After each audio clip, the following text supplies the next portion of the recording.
host. And we've added some street cred to our podcast a little bit here. Yes. Chaboy got in some legal trouble last week. It's been a very interesting week, and it's going to be continually interesting in the next few weeks. Yeah, I was very vague about last week. I just told him Adam and Topher are off. Yeah. We're not in this week. Yeah. One of us was way off. Oh my god. I mean, got to meet a rebel. Got to meet some really nice police officers and some not so nice prison guards, but hopefully that's all in the past now. Well, yes, it's an experience. It's a life experience. You know? It really was. It was very, because you always hear about people getting in trouble, but you don't know what it's like. And then once you experience it and you see it from the other side, you're like, oh, okay, so this is what's going on over here. I hope I never have to relive it again. No, exactly. No, it's not a good thing. Did they feed you? Did you get a bologna sandwich? I did get a bologna sandwich. I hate the bologna sandwich. They give you but it's funny, they give you like prepackaged bread and prepackaged bologna, and you have to make it yourself. Not make it, you know. Yeah, put it together. Yeah. I was sitting in a cell with some poor 19-year-old and some guy who didn't speak English, and we were all just sitting there just commiserating, eating our bologna sandwiches. It was all in for the same crime. Yes. Yeah. So that usually happens, especially if you're cooperative. Right. Yeah, right. And yeah, I know. It's so crazy how, even though it's decades and decades ago, like it's just in my memory. Everything was in my, the whole experience. And wait, how did someone pick you up? Did you Uber or what? Like afterwards? I Ubered. You Ubered. See, I didn't have that. I had to get to a payphone. Yeah, I can't even imagine. That is to be walking and like, oh man, it was so depressing. No one would pick up at home. Well, that was the funny thing, is everyone that was released at the same time I was, we were all just kind of standing on the sidewalk on our phones, like, trying to call Uber, figure out how the hell we were getting home. Times have changed. That makes it so much easier. Well, I actually, when I was Ubering, because I did Uber for about, I think, a couple months or 3 months. You're talking about driving Uber. Driving Uber, yeah. And I stopped it because it wasn't profitable. I can't imagine it is. Oh, dude, it was, especially because they take, like, if you end up going to LA, like LAX or something, you're screwed. Yeah, it's like, especially coming back down. Anyway, so a lot of guys I was driving around had DUIs, and they were using Uber to get to work. I can only imagine. Yeah, I mean, at least they have that, right? But it's a cost. I mean, the option's there. I mean, if you factor it in, what would it be, like $30 a day, something like that, or more even? Way more. Like, so it's not even feasible in a sense. Yeah, anyway, cool. Well, welcome back, dude. You sound good. You're positive. Despite everything. Well, I'm feeling a lot better. The past week also included a fun hospital stay, so that was great. It was fun. But anyway, enough of that. Let's get into it, because this is the Uncovering Anomalies podcast. Joining me as always is I Want to Believe Adam, and everybody. I am Tell It All Topher. Yes, you're gonna tell it all today, aren't you? I've already told too much, I feel. I know what you mean. Yeah. So yeah, exactly. Moving on. We've had an interesting, I guess, week or 10 days or something. I don't know if this started last week, but it continued on to this week. And look who it is. It's on Scientific American. Unreal, this guy. Yeah. So here's what I learned. The Fauci of UFOs. UFO Fauci. Yeah. UFO Fauci, yeah. I put that on Twitter, and then only one guy responded and goes, no.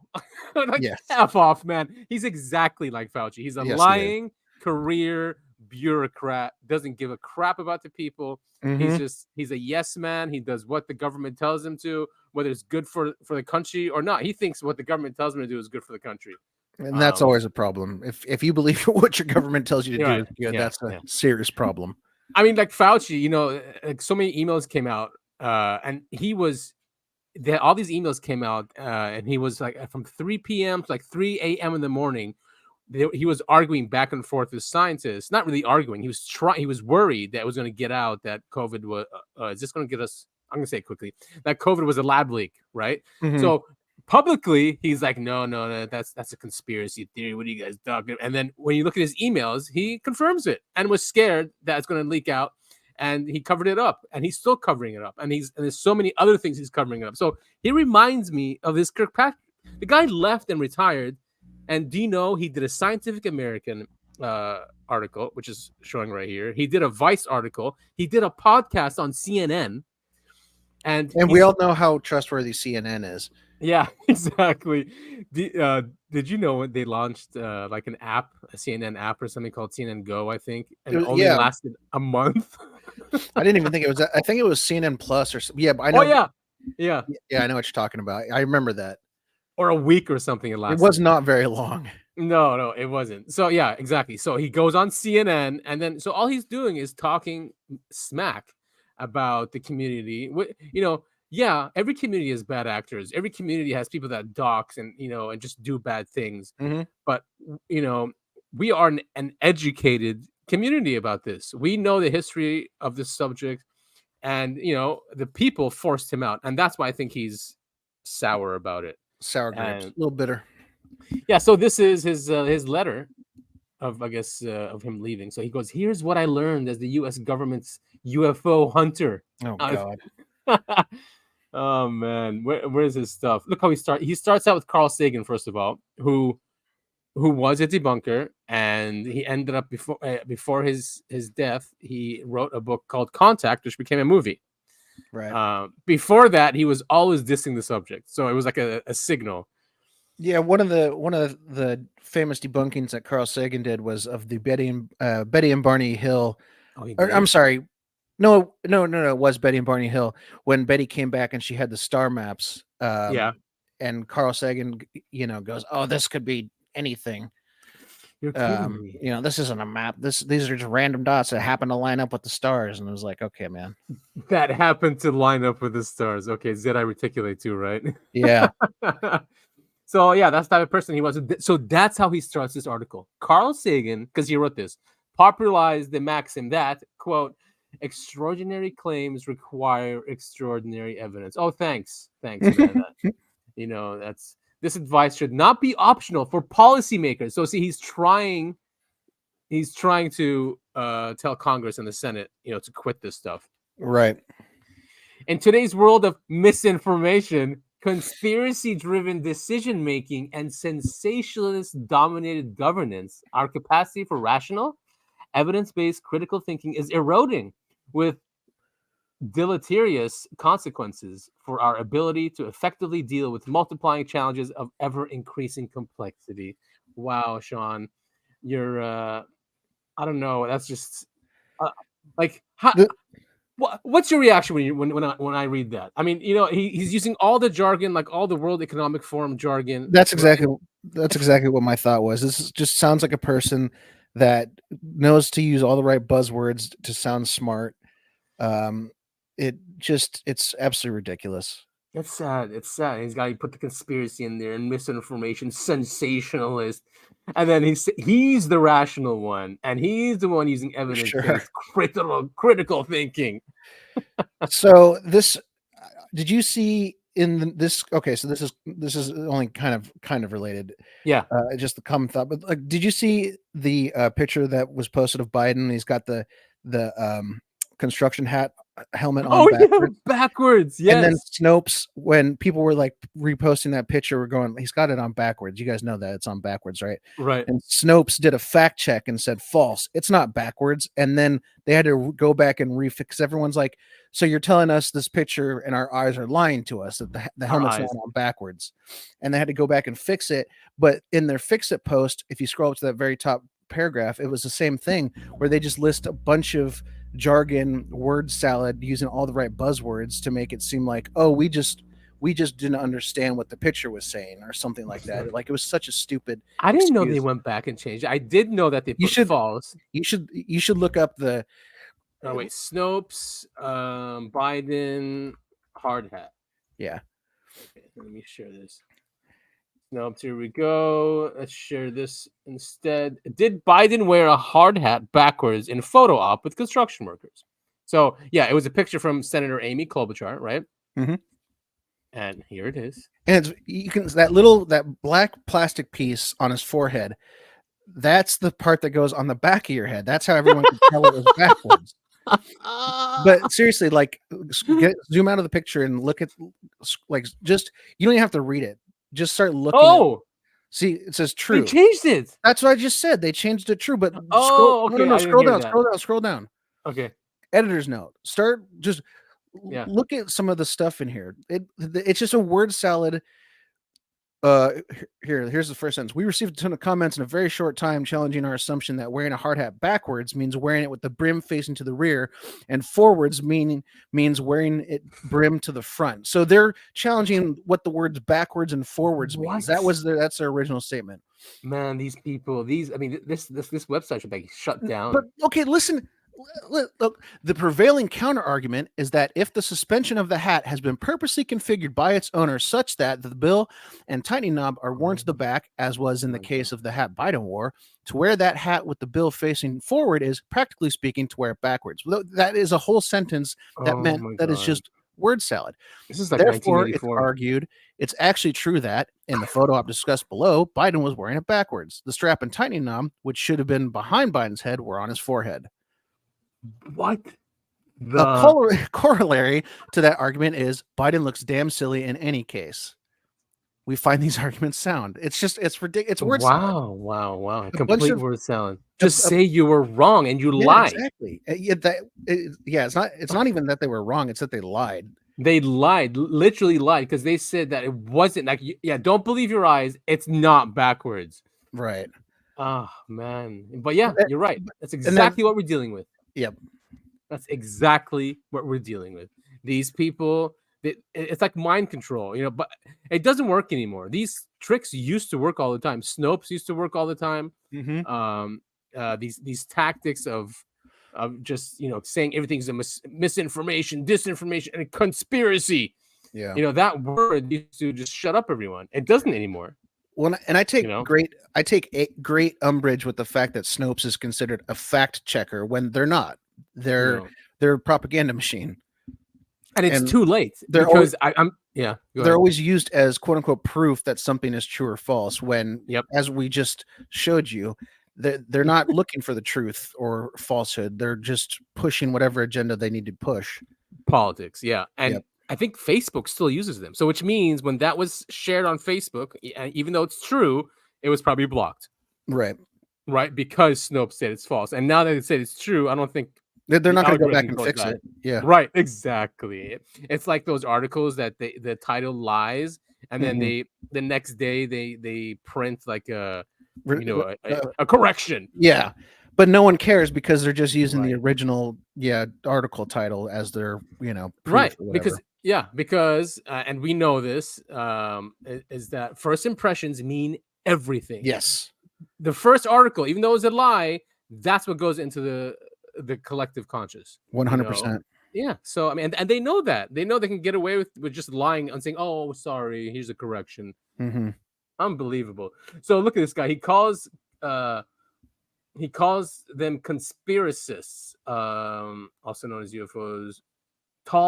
The result of this whirlwind of tall tales, fabrication, and secondhand or third-hand retellings of the same was a social media frenzy and a significant amount of congressional and executive time and energy spent on investigating these so-called claims, as if we didn't have anything better to do. Unreal, this guy. Yeah, I mean, what is his problem? The conspiracist's story goes something like this. Oh, let him. He's going to illuminate us with what the story is. You want to get this one? The U.S. has been hiding and attempting to reverse engineer as many as 12 UFOs from as early as the 1960s and perhaps earlier. This great cover-up and conspiracy failed to produce any salient results, and consequently, the effort was abandoned to some private sector defense contractors to continue the work. Sometime later, the story continues, those private sector contractors wanted to bring the whole program back under U.S. government auspices. Yeah. Apparently, the CIA stopped this supposed transfer back to the U.S. government All of this is without substantiating evidence, but alas, belief in a statement is directly proportional to the volume in which it is transmitted and the number of times it is repeated, not the actual facts. Oh my God, this guy, man. I mean, Don't so believe your lying eyes. yeah, that's exactly what's going on. Look at this. First, no record exists of any president or living DOD or intelligence community leader knowing about this alleged program, nor any congressional committee having such knowledge. Oh, it's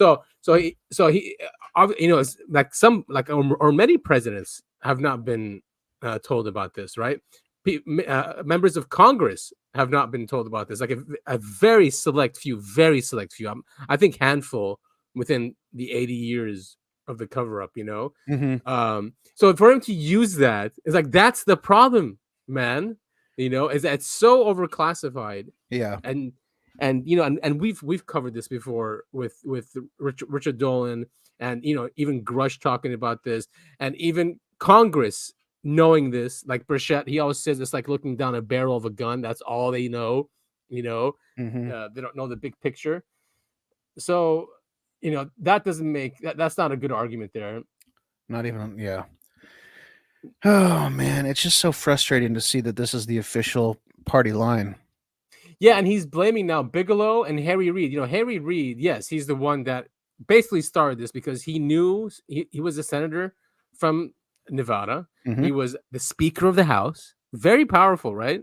Very influential. He knew something was happening and he wanted it to come out.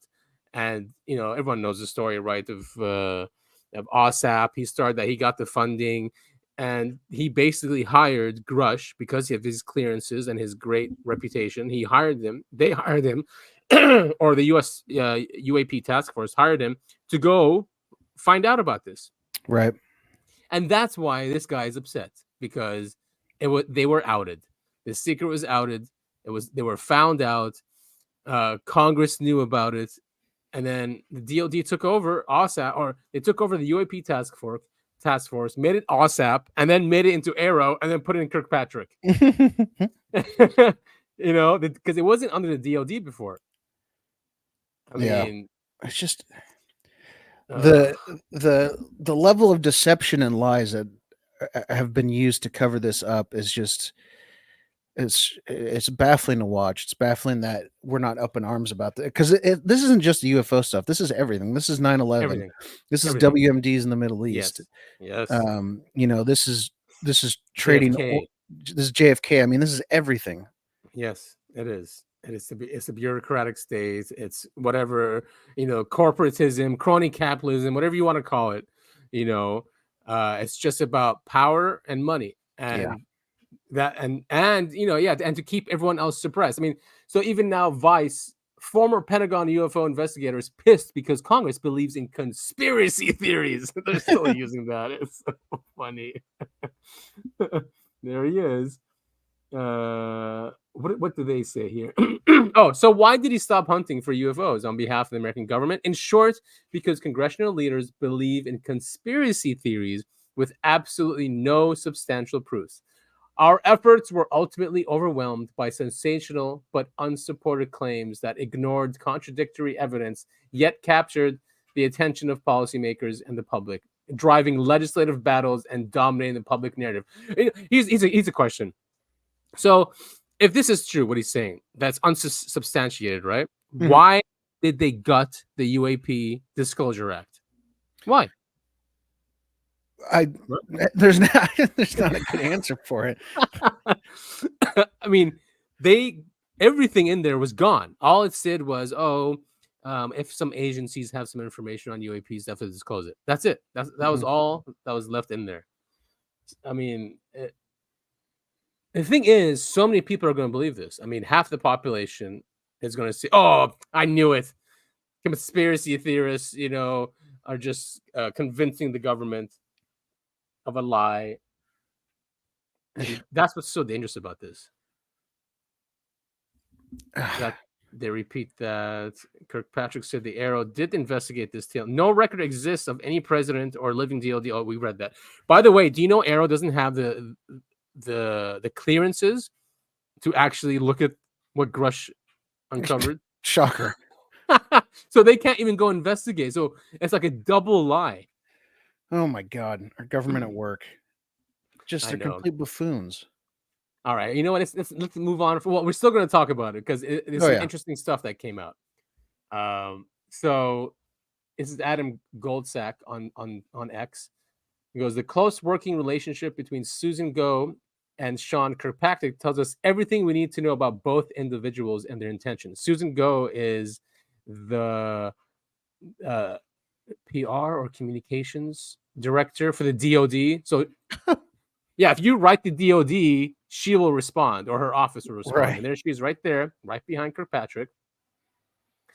Yeah, it's always good when the marketing person and the lead speaker of the group are like hanging out together. She's literally his handler. Look, who's the Dr. Taylor? So I attended Kirkpatrick's last public event as AARO director at George Mason University in Arlington, Virginia last fall. During the reception, he mingled with the crowd. Their problem was his mingling included a shadow by Pentagon spokesperson Susan Go, who never left his side for a full hour, even if anyone tried to have a one-on-one conversation with the good quote-unquote scientist. Oh, that's not It creepy was, at all. it was eerily reminiscent of a Soviet-era minder. He Mm-hmm. literally paused and looked at her to see if he'd get a nod or a head shake before he answered some questions a friend and I had. The answers he did offer were rife with doublespeak, patronizing dismissals, wordplay, and semantics. That is the quote unquote science being discussed here. What a joke. It really is a joke. Yeah, and he's probably gonna cry about it. Oh, Social of course. media, they're harassing me. Uh-huh. Oh, so yeah, this is the Spotify. Here, let's take a listen. So he's on CNN. Or you're gonna love this one. You're gonna love this one. Kirkpatrick says his investigators ultimately traced this game of top secret telephone back to fewer than a dozen people. They're some of the same people that worked for Robert Bigelow under the DIA program. They're some of the same people that have been working behind the scenes with Congress to write legislation. They're the same people that worked with a U.S. company and the United States Army to explore a piece of material that they claimed was a UAP, and it really is a piece of missile casing from the Did you hear that? Missile casing. 1950s. They're the same people that have been influencing some of these whistleblowers who have come forward to say, hey, I don't have any firsthand evidence, but all these people are telling me this. Here's what I know. The most public of these whistleblowers is the former Pentagon official whose voice you heard at the beginning of the show, testifying about crashed alien spacecraft before a U.S. congressional committee.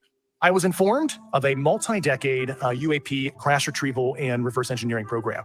If you believe we have crashed craft, stated earlier, do we have the bodies of the pilots who piloted this craft? I do want to just add something here. If Grush is lying, he goes to prison for a very long time. You know what I mean? Yeah. He swore under oath in front of Congress. So, Biologics came with some of these recoveries. Yeah. Were they, I guess, human or non-human biologics? Non-human, and that was the assessment of people with direct knowledge on the program I talked to that are currently still on the program. So he's one of the individuals that I think this core group of people that have influenced him, have told him this information. He may have misinterpreted things that people have said, or he may have just fallen to the influence these folks have been telling him. In either event, at the time I left, I think biologics, they meant like poop droppings or something. Yeah. I was just thinking, so we were testing out this balloon and we couldn't even get off the ground. And then I imagine Grush running out of the room screaming, UFO! UFO! I knew it, there were saucers. Oh my God, this guy, man. I mean, because he's trying to be respectful, because he's not going to say he lied or he's lying. Oh, he probably misinterpreted. Left, he had not come in to speak to AARO, so I can't say with 100% what he has to say, only what he's put out into the media. Did you hear that? He just said Grush never came in to speak to them. Speak to AARO, so I can't say with 100%. Wait. To the influence of what these folks have been telling him. In either event, At the time I left, he had not come in to speak to AARO, so I can't say with 100% what he has to say, only what he's put out into the media and what others have come to tell us. So you see what I'm saying? There's this commonality. What he's saying is actually quite ironic, because the true believer about UFOs thinks that there's a government conspiracy to hide real evidence of aliens. What Kirkpatrick is saying is the actual conspiracy is being carried out by a group of UFO true believers to get the government involved in the business of investigating aliens. I was searching for the right metaphor, but I think this is known as a self-licking ice cream cone. That is a self-licking ice cream cone, exactly. The self So funny. They're so clever. Oh my God, man. I mean, Who listens to these people and go, yeah, these people are the ones we should be listening to. They're clearly don't have an agenda here. Yeah, I mean, I don't know. I really it's just a PR campaign, right? That's exactly what's going on here. Exactly. And that music, doo. Always, every time. And here's this. So of course, the internet's gonna hold them responsible for a lot of these things. And that none of the conspiracy-minded whistleblowers had come to AARO to provide their evidence for the record, despite numerous invitations. Smash cut. First, say thank you all very much for referring the witnesses that you have thus far to us. I appreciate that. We've brought in nearly 24 so far. Unreal, these people. I'd ask that you continue to. Didn't he just say 0? Oh yeah, isn't that funny? Yeah, just like Fauci. It's almost like you just come up with a headline. Yeah. It's so, and like the guy, I can't tell he's lying. And that's how good it is. Like these guys are professional, like liars and deceivers, and occupying really important positions in our government. It's terrifying. That none of the conspiracy-minded whistleblowers had come to AARO to provide their evidence for the record, despite numerous invitations. And that none. Oh my God. It's people too are funny. I keep saying it. I'm going to say it again. Don't believe your lying eyes. Yeah, that's what they're telling you. Listen to what the government tells you. Don't trust, don't trust your ears, don't trust your eyes. Yeah, COVID isn't that literally like Fahrenheit 451 or Brave New World or 1984? Yep. 1984. Exactly. That's exactly what it is. The government is saying, "Oh, that's not what you're seeing is not true. What we're telling you is true." Right. So, per a Senate source, this is Merrick VR.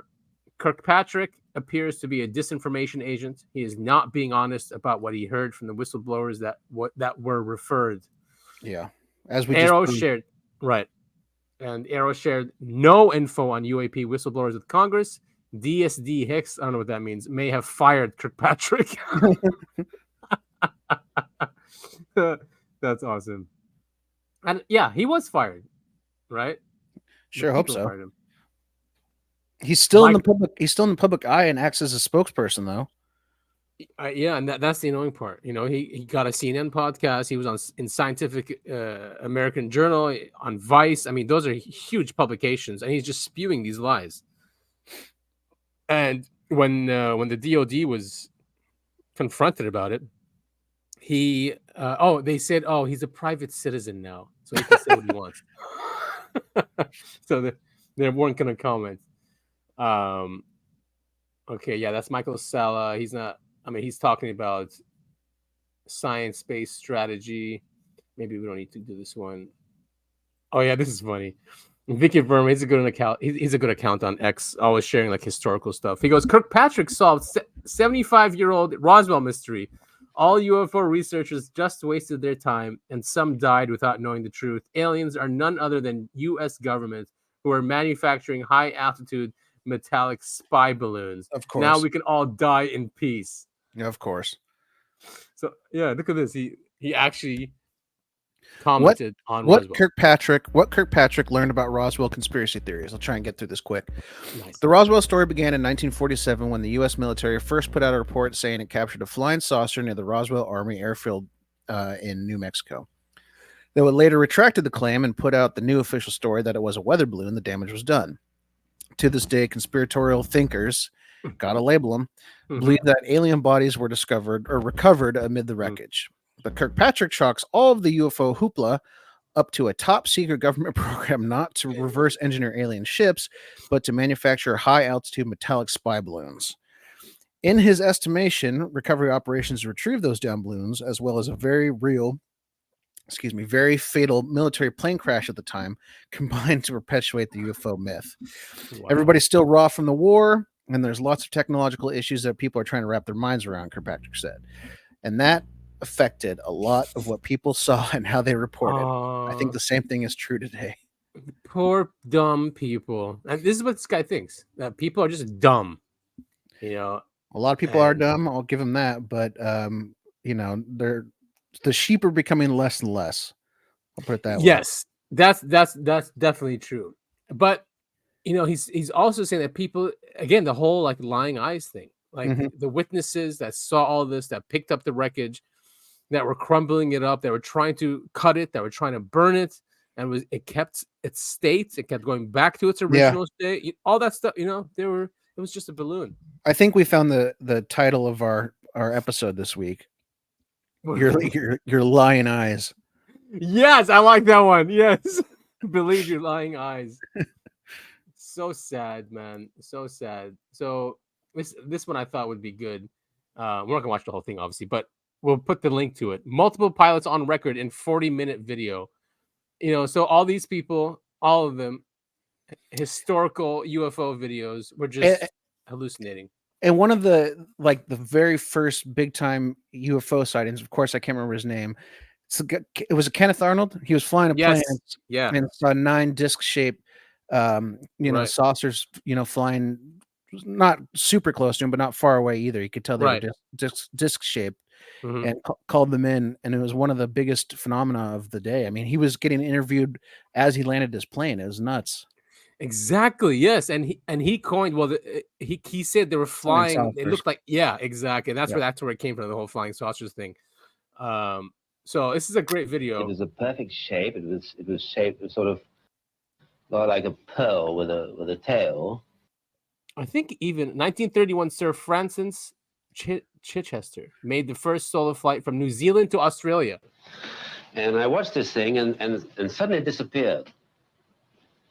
And I thought, well, am I seeing things? I'd had a very grueling flight. I'd been waiting I had engine trouble, and I'd been waiting for hours, expecting to go into the sea, However, suddenly this thing reappeared, coming towards me. And I thought, well, I'm not going to let it go this time. And I kept my look fixed on it.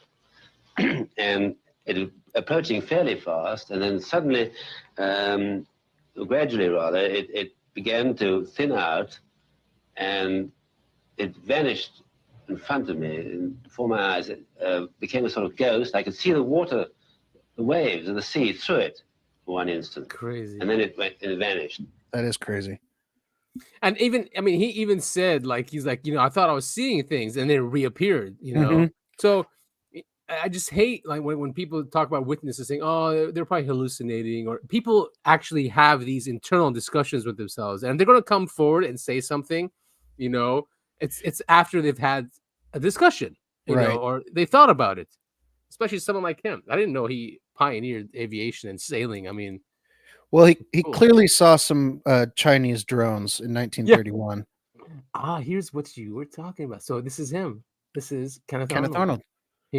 Let's listen to him. Would say approximately is where I had this terrific flash hit the air. My aircraft lit up the inside of my aircraft, and I assumed, of course, at the time in a split second that it was probably a P-51 fighter that had dove over my nose, and that it was the sun's reflecting upon these bright wing surfaces that caused it. However, before I gathered my wits together, I looked way off here to the north, and then when I saw where the flash came from, it was an echelon formation of a very peculiar-looking aircraft, and they were rapidly approaching Mount Rainier. And it was at about this point when I got here, I could see their tail surfaces, or the rear end of them, and the second craft from the rear had a more or less crescent-shaped look, and it had a hole in the center of it. And of course, I kept mulling in my mind, that's the damnedest looking airplane I ever saw. Well, that's what I love about Donald guys timed like the cough. And both both these people. I mean, listen, they don't immediately go, "Oh my God, Right. UFO." They go, "What? This is a weird plane. This is a bomber. You know, what is this?" They're not looking for UFOs. They're trying to see like something that currently existed in their time, and they're trying to rationalize it. They don't just immediately assume UFOs. And this is both of these sightings were before UFOs were like a common nomenclature. People, exactly. Yeah. I mean, he coined the term, or the media did coin the term after this, but exactly. He went through, he was questioning. He's like, oh, it's got to be this, maybe it's that. And then he looked further into it. He analyzed it internally too. Most people do this. No one's just going to go, like, oh, it's a saucer. Like, I know there's memes out there that show that, but most people are not like that, you know? Yeah, you want to find a rational explanation for what you're seeing. Right. Yeah, exactly. So this is a great video. It's 40 minutes. I do recommend our listeners to go watch it, and it just proves Kirkpatrick is just a liar. Yeah, you know, a complete liar, and he's doing what the U.S. government or whoever. I'm not going to just blame the government. What he's part of, this cover up, okay, is the problem, and he's just doing their bidding. But look what comes out after his stupid reports. Pentagon moves to declassify some secret space programs and technologies. Isn't that nuts? It is nuts. Some officials at the Pentagon have been calling for such a new classification policy for years. Yeah. So I don't know if they get into the details, though. I doubt it. But yeah, I mean, this is coming alongside of the development of the Space Force. There's a lot of fun, exciting stuff happening with space, not just UFOs. Yeah, a lot of people are saying it's because China is catching up really quick, and they don't overclassify things, right? I mean, they steal from us, but then they give it to scientists and their people, and it's not overclassified. So they catch up really quick. Obviously, when more people work on something and it's freely shared, you get better information. It's called crowdsourcing. It's a well-known tactic to get, it's the quickest way to solve a problem is crowdsourcing. Exactly. So I think that's what's forcing them to do this. They're not saying what they're declassifying, but it's good. It's a good. It's a good first step. Yeah, it is. And Kirkpatrick is still lying. Yes, of course he is. And then this comes out. So again, maybe that's why Kirkpatrick is coming out too, because he knew these two things were happening. So an uncoordinated internal watchdog wraps Pentagon's UFO tracking effort. The DoD has no overarching UAP policy, a report says. This is in Politico. So it's the DoD IG that did this report, right? Or who's that office that does the watchdog? I forget the name. Oh, I do too. But it's an unclassified report. Oh, the IG. So it is the IG. So after an investigation, the IG found that the Defense Department doesn't have a quote-unquote coordinated approach. Yeah. Because they outsourced it. I'm just kidding. Right. Maybe I'm not. Maybe I'm not kidding. No, you're absolutely right. It's because it's the contractors who are doing it. They're running the operation, and that means you can't FOIA it. It can be need to know. It can be buried in SAPs. So has developed varying processes for collecting and analyzing UFO reports, and has largely excluded regional military commands, which are responsible for detecting and deterring threats against the United States and developing policies. So, yeah, I mean, it's a national security issue, and that's what they're saying here. We determined that the DoD has no overarching UAP policy, and as a result, it lacks assurance that national security and flight safety threats to the United States from UAP have been identified and mitigated. Oh la la. Yeah, and then you have Kirkpatrick going around saying there is no evidence that there's any program. So, I mean, it just shows that our government is not really monolithic. Right. The left hand doesn't know what the right hand's doing. Yeah, and, they're or probably maybe that's by design. Yeah, exactly. They can keep blame everyone out of the loop, and they can just keep blaming each other and all this other stuff. What is that called? Plausible deniability, right? Yeah. Yeah. We didn't know that was going on. Exactly. No one knows what's going on. Yeah, you can compartmentalize quite literally. Yep. And then what they call it too, stovepiping. Oh boy. So retrievals of the third kind. So is Michael Schratt? He did an interview yet with Retrievals of the Third Kind. I'm just going to play a little clip here. We've played it before. We love Schratt. He's a great UFO researcher. He's known for basically making stories that's Leonard Stringfield has collected and written about. He puts them into graphics, right, and makes visual. Right. So here he's basically saying this is our last chance for disclosure, which is he's probably right. From what I got from him, all of the rest of that stuff is long gone. Now, what MUFON has is the dictation notes, the office management dictation notes, which is comprised of 65 3-ring binders. I looked through that back in 2013, which is very good material, and they're going to make this available in an upcoming release. But even that doesn't include all the names. It includes quite a few of the names, but not all of them. Those original correspondence letters could have been thrown out 20 years ago. I don't know. And no one else knows either. We can't get a handle on exactly what happened to that original material. But there's enough meat on the bones in Leonard's status reports to go on with what we need to go on. There's enough meat on the bones there. We technically don't need the rest of it. It'd be great to have it. We have enough evidence to pursue this forward. We have the names of many of the people within these crash retrievals. And if they're still alive, they could be tracked down. They could be found. They could be subpoenaed.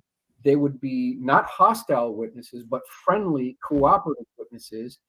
And we could have congressional hearings where these people come forward. They tell us about the retrieval operation. And more importantly, they tell us who their bosses were and where the craft and bodies were sent. And then we can send teams in there legally to get this material. That's the best scenario. I don't know if that's ever going to happen. That was supposed to happen with this UAP disclosure legislation. They got axed. So really, we're flying blind now, and it's up to us now. Since that legislation failed, now it has trickled down to the people to find a way to get to this material. And if we don't do it, all of us are going to die, and another 80 years is going to go by, and we're still not going to know. So honestly, this is the final curtain call on disclosure, period, full stop. Oh boy. It's pretty depressing. He's right. Yeah. Because these researchers are getting old. And then the ones who actually did it, or the first-hand witnesses are like in their 80s and 90s. They're going to go. And then we're going to have to rely on frickin' Corbell for the next 50 years. Oh my God, Corbell. He's Mr. Judo and real estate. Did you see that stream I sent you by alien scientists? I didn't watch the whole thing, but yes, dude, it was hilarious. I mean, he's basically he if you're a real estate agent, you can go and your license is public. He went into the registry and he tried looking for Corbell. He couldn't find him. Oh, so boy. For him, just sitting there, I make all my money from real estate and flipping houses. The guy bought a $2 million mansion. Good for him. Good for him. And I'm not saying like don't make money kind of thing, but you made your money off UFOs, dude, and off Bob Lazar and like rehashing his story and then pushing this stuff. So it's not real estate. Clearly. So I don't know if you saw this. It is a large. I've seen it. Sorry, go ahead and read it. I have seen this. Oh, okay. Yeah. A large black triangle UFO hovers above Niagara Falls in 2009. This case was investigated by OSAP. MIB also showed up more in comments. Here, I can play it. Yeah. Got to remember this footage was from 2009. Something's up there, dude. What the fuck? What the fuck is that? Where? Look straight up, dude. Watch the spotlights. I'll tell you when to look. It shines back at you. Pop! Whoa! What the fuck is that, homie? Yo, I'm tripping out. No shit. Me too. Welcome to the club. Run out here. Look. Is it like fucking somebody hovering up that it's shining off? Yeah. Straight over us. Yeah, dude. So ominous. Yeah, just sitting there. turning. It's turned since I've been out. I mean, boy, I wonder what that is. Yeah, I mean, he's zooming in. Mm-hmm. And it shines back. It's basically, it must be metallic, right? So when the spotlight hit it. Yeah. Come here for a sec. Come here for a sec.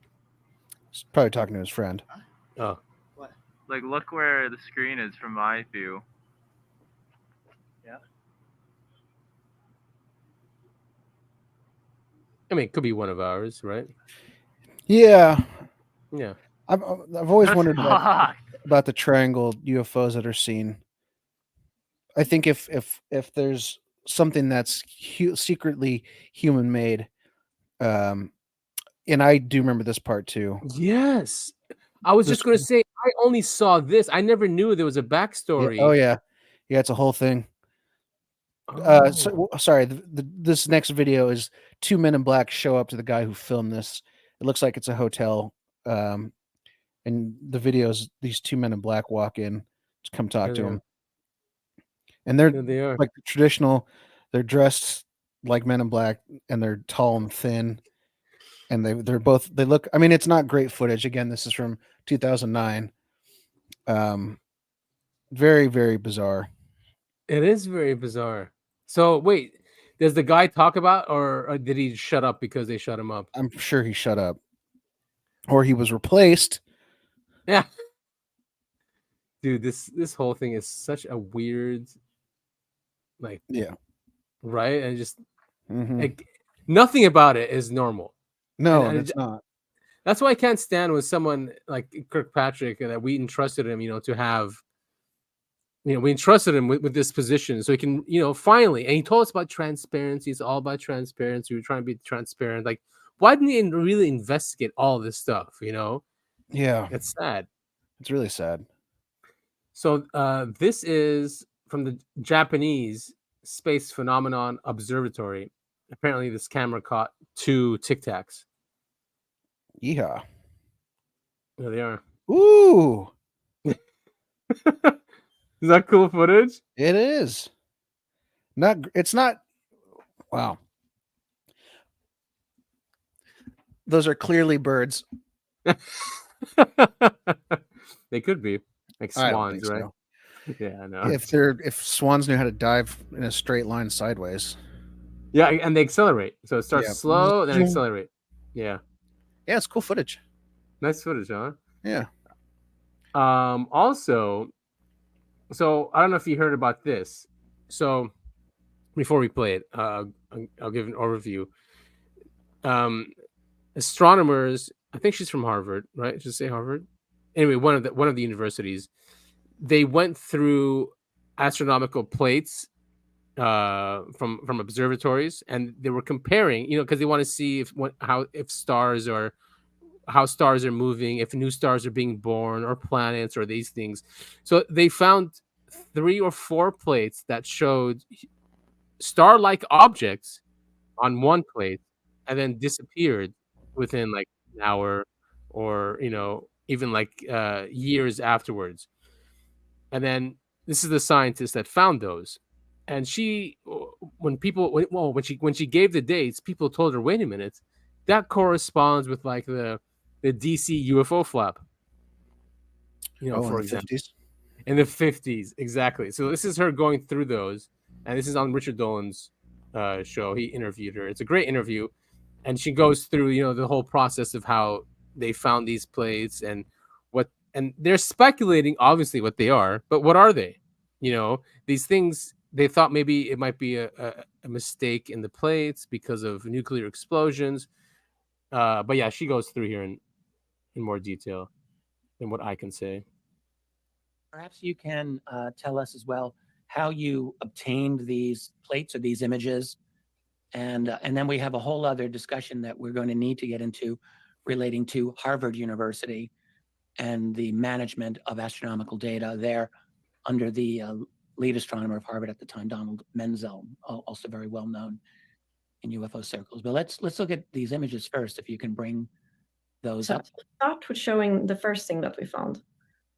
And here you can see, ignore the purple circles because those are scanning defects we could show later. But the green things are, you see, like 9 stars, 2 here and 2 there. And it's in total 9 stars that are there in one image. And you never see it again.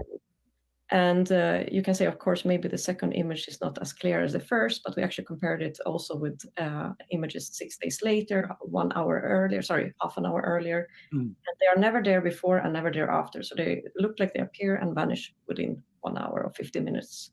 And what is the date of this image? 12th of April, 1950. Yeah. So that's how it all started. And we were first wondering, like, is it some kind of plate defects related to this? Let's say you have some contamination from nuclear bomb explosions. But first, why would all 9 of them be so star-like? I mean, you would have maybe some different kind of shapes. Plate defects usually have all kind of shapes, but then if it would be some kind of atomic bomb appears on the plate, then it at least should be listed.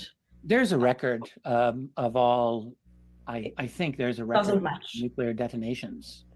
And it doesn't match it. So No, I don't believe so. There's certainly not 3 simultaneously.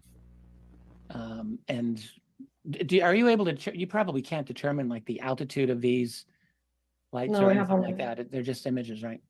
Yeah, we only have one image. So But they're it's in a not- straight line almost. They look like they're almost in a complete, these ones in the center. Yes. Right? Yes, and That that's seems how we odd. also started thinking about that maybe some of them are falling on a straight line. They're falling down. And that would be one way of testing if that could be some kind of moving objects in orbit. And let me show you what we found, actually. Yeah, well, I have a lot of questions. I want to ask, what are the conventional explanations that you and your team and your colleagues were able to come up with? But let's show us what you want. But I do want to return to that question. So we can start there. Actually, the conventional explanation that we were thinking about was, again, maybe it's some type of plate defects with some extremely coincidentally star-like profiles. So for whatever reason, all of 9 of them would look precisely like stars rather than having different shapes. So that's one of the possibilities. And the second is really this atomic bomb test we have been wondering about. If it could be some unlisted atomic bomb test that left some recipients. Forgive me for asking, but the 3 in a line that were there and then Oh, gone. you mean, on that note, since they're speculating, I mean, I'm going to speculate. If it was like an off the books like atomic test, right? Mm-hmm. Then maybe that's what prompted then the UFO flap in DC, because it was that day, that same day that happened. Very well could be. I mean, as we've proven time and time again, these UFOs, UAPs are super attracted to nuclear right facilities, nuclear bombs, nuclear tests, everything. Right. What are they doing down there? Let's go check it out. Yeah. So that's obvious why you circled those. But the other objects that were circled that did not disappear, why were they circled? Are they not known astronomical? Are they not known stars, or what?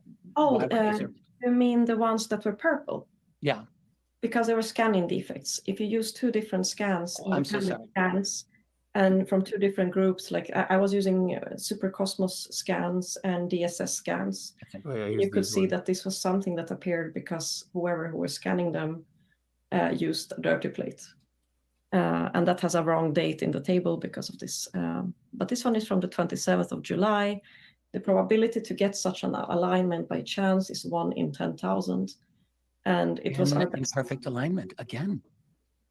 And this is like 1 in 10,000. And this is one of the candidates for something artificial that we posted in the archive paper that never was published. It was the best candidate, actually. And the date for this one is what? 27th of July, 1952. Yeah. I didn't know about it until 1 year later. So July 27, 1952. And so on the left one here. So I think that's the UFO flap, right? Sorry. So it was that's July the one that was over the White House. Yeah, 1952. Okay. There. Very interesting. And yes, 2 at the bottom. It's quite symmetrical. Yeah, it's very weird.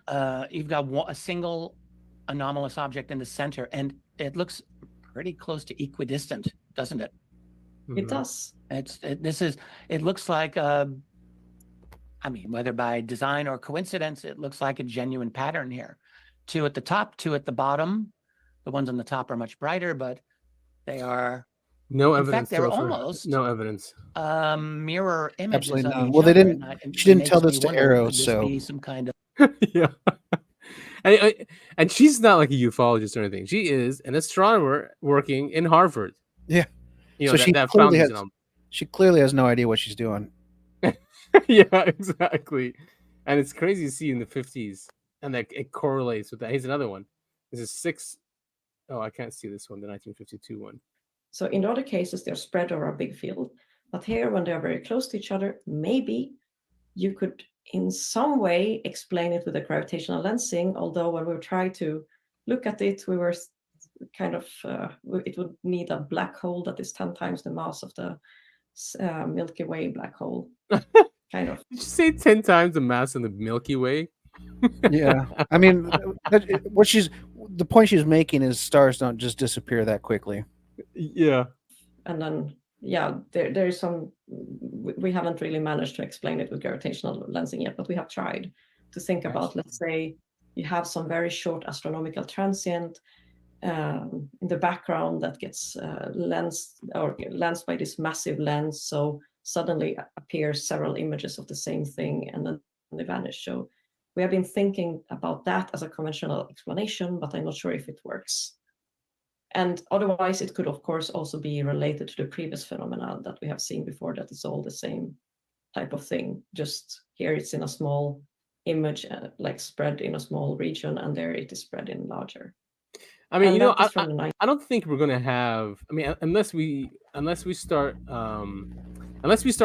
testing nukes again, I don't think we're gonna have sightings like we used to have. You know, it seems, and you just mentioned this, that's what triggers them. You know, when we're playing with nukes, when we're exploding nukes, when we're messing with this planet, is when they show up. And since we're not doing that anymore, we're not getting the same type of sightings. I'm not saying we don't get sightings. It's just not like that dramatic, flying over DC, crashing in Arizona, crashing in New Mexico, these things. Right. And that's why these are always in the 50s, 60s. When did we stop? I think we stopped in the 60s, right? JFK? Honestly, I couldn't tell you. I'd be hard pressed to believe if we truly did stop. We just found different ways to underground. Yeah, just different ways. Okay, so I sent this to you.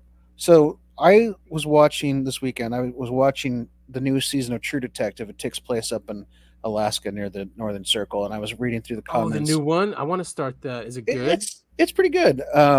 Is it as good as the first two? No. Nothing is. Nothing. There. I'm still convinced there's no TV show on the planet that will ever be better than True Detective season 1. The first one, it was fantastic. But anyway, yeah. Everyone's heard of Dyatlov Pass, where in Russia those hikers were found. They had gone up into the mountains, and they were found like weeks later. They had been naked. They had been. It looked like they had been attacked, like their eyeballs had been. So one of the guys' eyeballs had been taken out. What?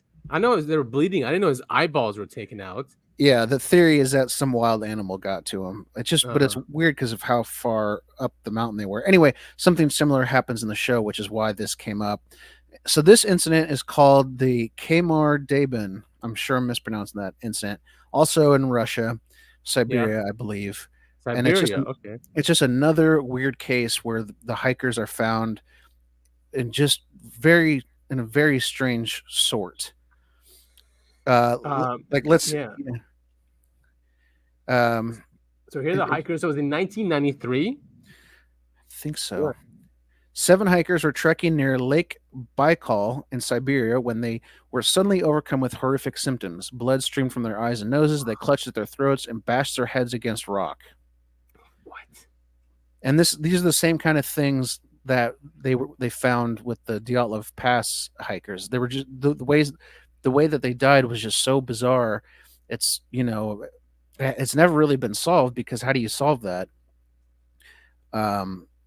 it's very, very bizarre.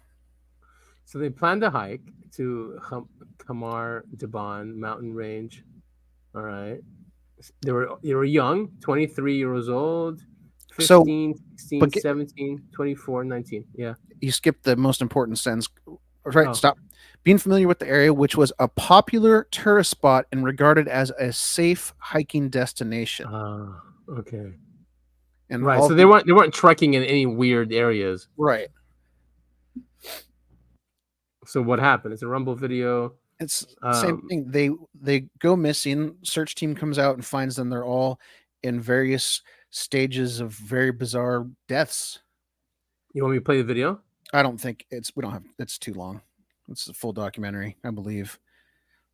And 7 were excited to commence. Okay, the first 2 days of the hike proceeded more smoothly than expected, with the group pushing themselves to cimb. Okay, the summit. The retranslation. Yeah, I'm not gonna even try that. Retranslator. Wait, why is it called the retranslator?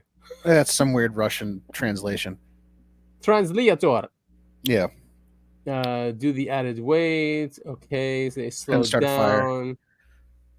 The group was unable to start a fire, but they remained in high spirit. Why? Is it too high up? Don't know. Huh. Maybe. Well, I'm assuming it looks like it was raining or something, because that's what's the added dampness of their supplies. Skimming through this. August 10th, a group of kayakers who were paddling down the river at the base of Kamar Daban Mountains noticed something in the tree line. A lone girl was standing there staring at them. When I guess it got goosebumps. When the kayakers approached the girl, they realized she was covered in dried blood. As they approached her, she broke down in tears and attempted to tell them her story. She'd been hiking with a group of 6 other people. So one of the students, this girl supposedly is. Yeah. Kayakers took her to the local police station, filed a report, several days for her to recount the events of what happened. It was a confusing and horrifying tale. According to the girl, after the group had breakfast, they began their descent down the mountain, but a calamity struck shortly after. One of the students at the back of the group began screaming. When everyone turned to look at him, he was foaming at the mouth and bleeding from his eyes and ears. He fell to the ground, convulsing before becoming still. The instructor ran to his aid and told the rest of the students to go on and find help. Wow, but man. The teacher started to experience the same symptoms as the guy who was bleeding from his eyes and nose and foaming at the mouth. And once the rest of the students heard the teacher screaming, they turned back and tried to help the teacher. Yeah. Grabbing at her throat as she was struggling to breathe. This is the teacher. Yeah. She made her way to a nearby rock and struck her head against it repeatedly until she lost consciousness. What? Could you imagine doing that? It's like being possessed. Right. And so the students all kind of looks like they panicked. One of them took cover behind a rock. 2 of them ran away. And the girl that was found said she was left motionless after witnessing her 3 closest friends die in a matter of minutes. Wow. The 2 that ran away collapsed and died similar, and they were tearing at their clothes, coughing up blood, clawing at their throats. One hiding behind a rock collapsed as well. What are they hiding? Like why are they hiding behind a rock? Don't know. Rocks. Yeah. I mean, it's one of those things where you panic. You see that imagine, you're a student. One of your fellow students starts bleeding from the eyes and nose, foaming at the mouth, screaming, trying to tear off their clothes, can't breathe. Your teacher goes to help, experiences the exact same thing. I mean, I would assume there was some sort of like zombie virus or something. I'd be panicking too. I don't know what I would do. But there must be some force too. Like if they're hiding behind, rocks. But this is the same thing. This is the same thing with the Dialtiv Pass incident, where they all ran in different directions and were like naked and were freaking out. It's the same kind of thing. The autopsy report revealed that all of the hikers, except for the teacher, yes, the teacher, who suffered a heart attack, died from hypothermia. They're found to have bruised lungs, but it was determined that the cause of death was a protein deficiency resulting from starvation and extreme hypothermia. It was concluded that their deaths were accidental. It doesn't really make a whole lot of sense. No, doesn't make. What could any have caused the incident of the Kamar Daban chemical weapons? I think is a I was really. thinking that. I was thinking that too. Yeah. I'm thinking that's there's probably some Soviet testing going on. Yeah. And they walked right in the middle of it without knowing. That's Especially why Siberia. it was called. That's why it was called hypothermia and all this other stuff. Death by nitric gas. Yeah, I could totally see that. Toxic mushrooms. I don't think that's a dumb one. I was reading through this earlier. I don't think toxic mushrooms is a thing. But yeah, there's a lot of similarities between this and the Alta Pass. A lot. Yeah. So wait, it's okay, so it's not the same region, but they're both in Russia. I think it is. Is it? I think they're both Siberia. I think that's as close as a region as we're gonna get. Someone can look it up. Weird, man. That is so weird. Yeah, see, I mean, we don't even know the Delta Passage. I mean, they're listing avalanche, infrasound, military involvement, even extraterrestrial activity as possible causes of their death. I mean, case remains unsolved. Yeah.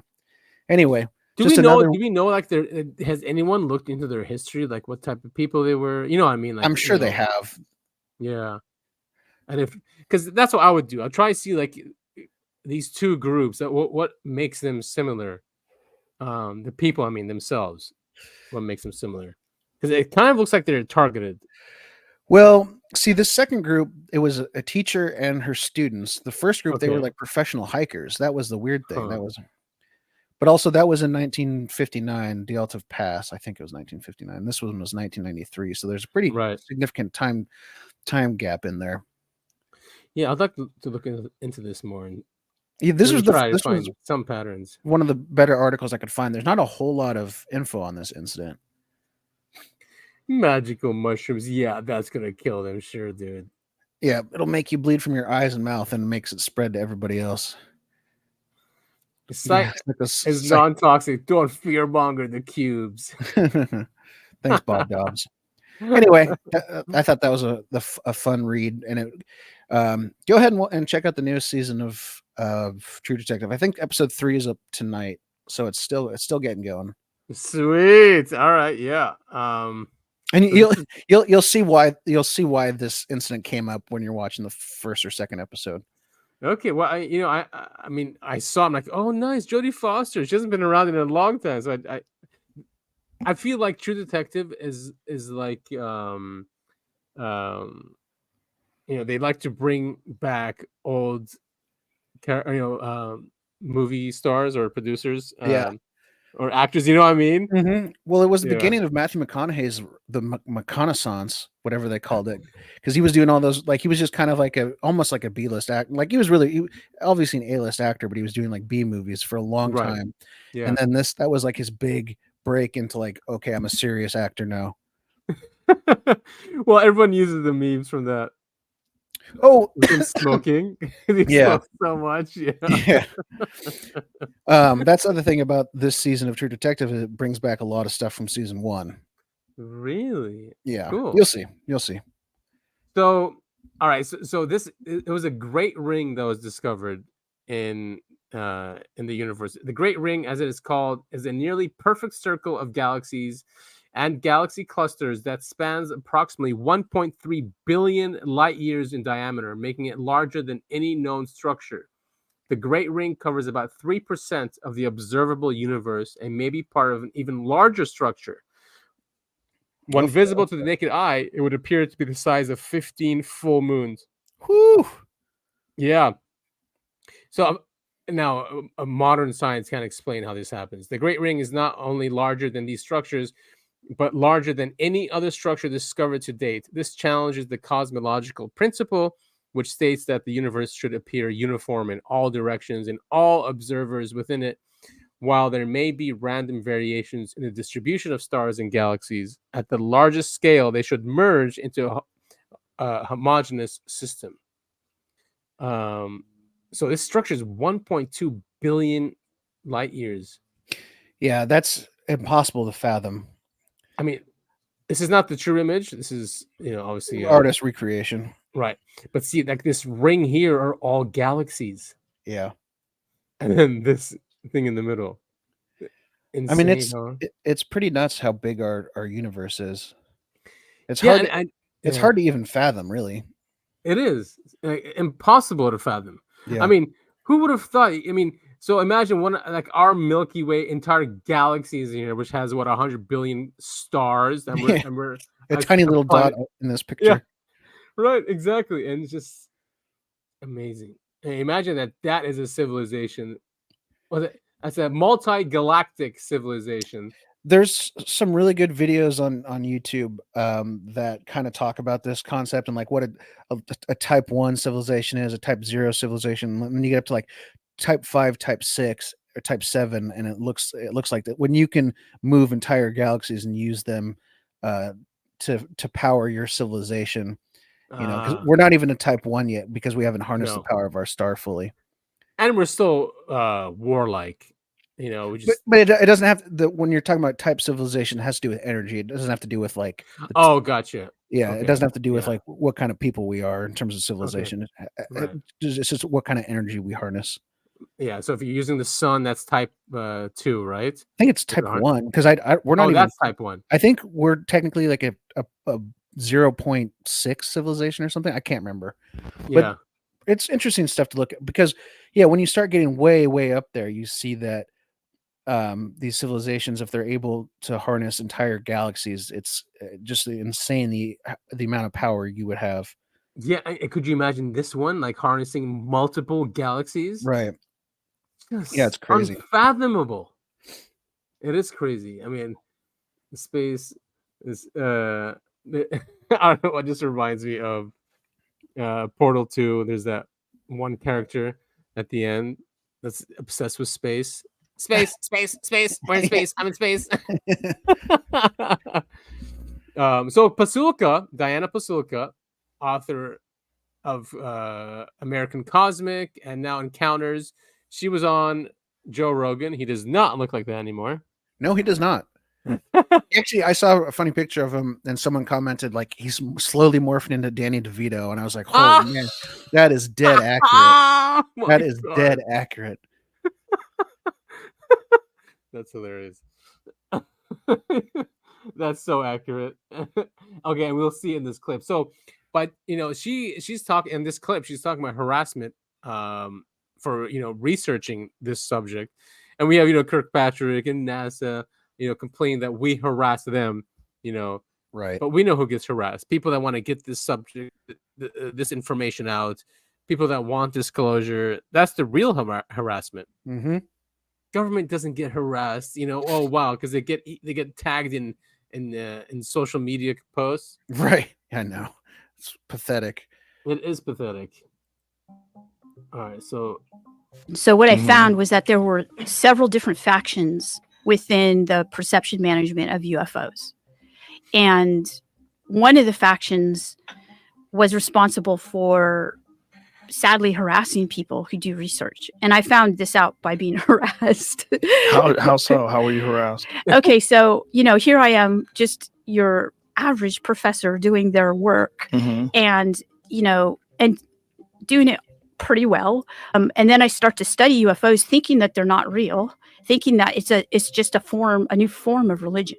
And then quickly having people come into my research sphere who are, part of CIA, part of FBI, that kind of thing. And then getting a shock that, whoa, this could be dangerous and maybe I shouldn't be doing this. But I did get harassed, though. I did get harassed, and it still happens. Oh, how'd you get harassed? Most of it is doxing and email harassment at my university began, and both to me and Gary at the same time, and people showing up. People? Yeah, people in my town showing up. Like what kind of people? Schizophrenics? No, but but people you wouldn't want to meet. Yeah. Loons. Yeah. Yeah. Do you think that's targeted? Do you think that's it's for sure. But do you think that also that might just be people that are obsessed with this particular subject? These are people that are affiliated with people in those okay. Yeah.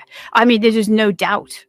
That was Skyfire News. They just started their Twitter, but they're taking off. They do great clips on X.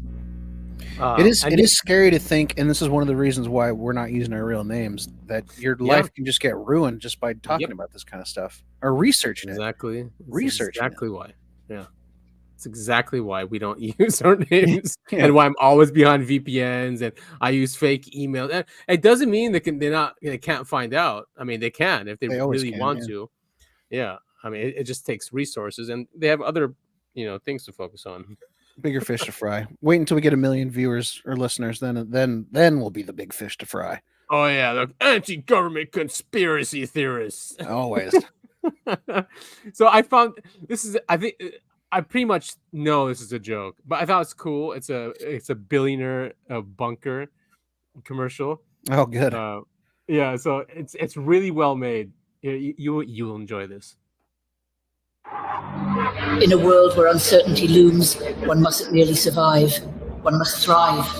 Presenting the Billionaire's Bunker, your fortress of opulence and ultimate sanctuary in the face of any apocalyptic storm.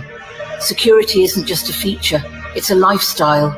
Our entrance is fortified with biometric scanners, laser security, and a retinal recognition system, because when the end of the world knocks, only the chosen few enter.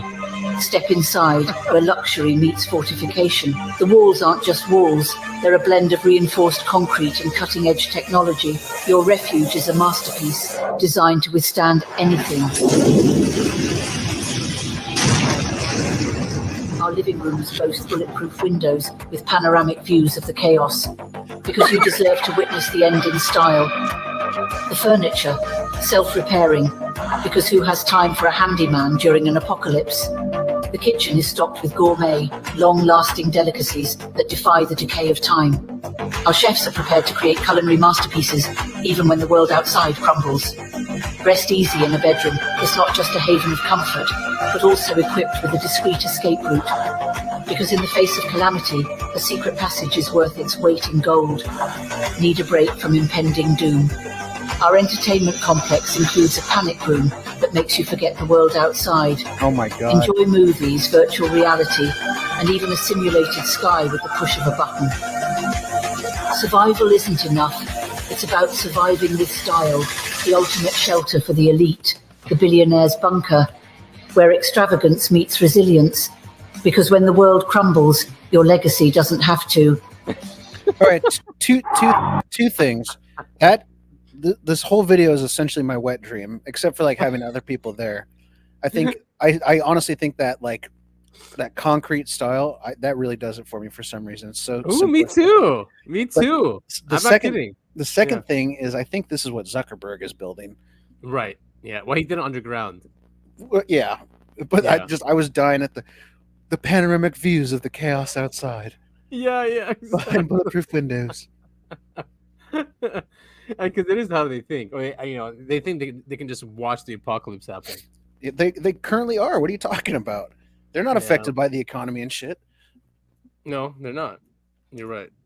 I remember in 2008 when that happened, there was a huge influx of bunkers and all these CEOs leaving to islands, right? And the same thing happened in 2020 again when COVID hit.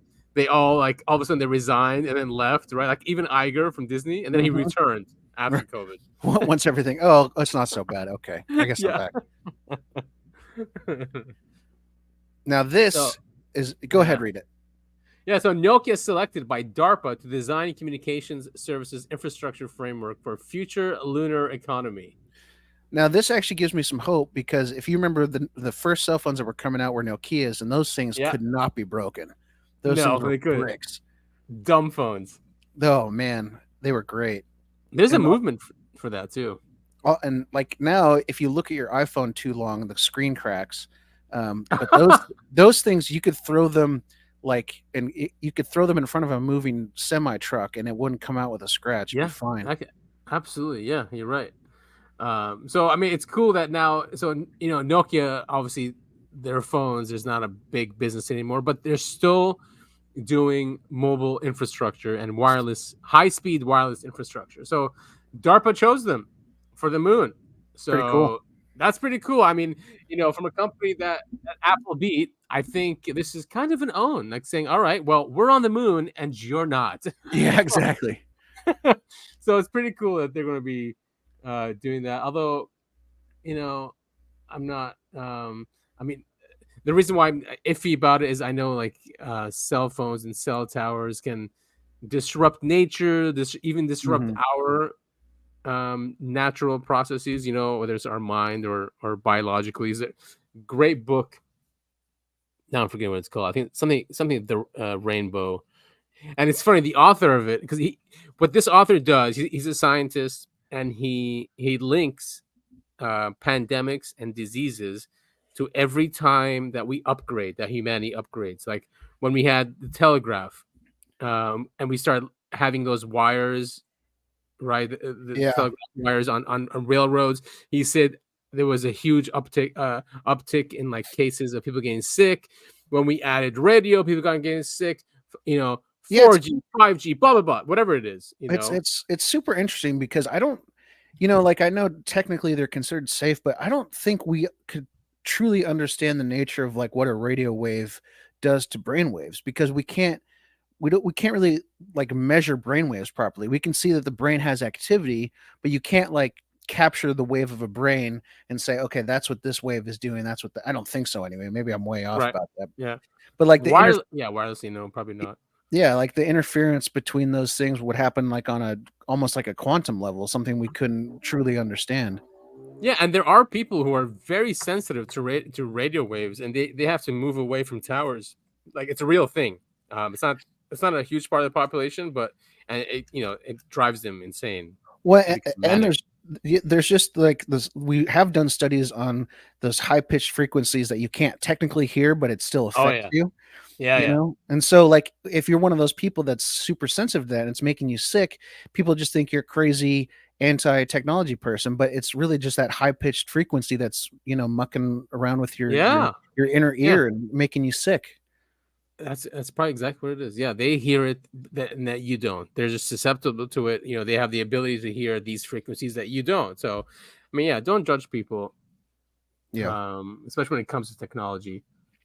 And now this shocked me. I don't know why Disney just reinvented the VR treadmill.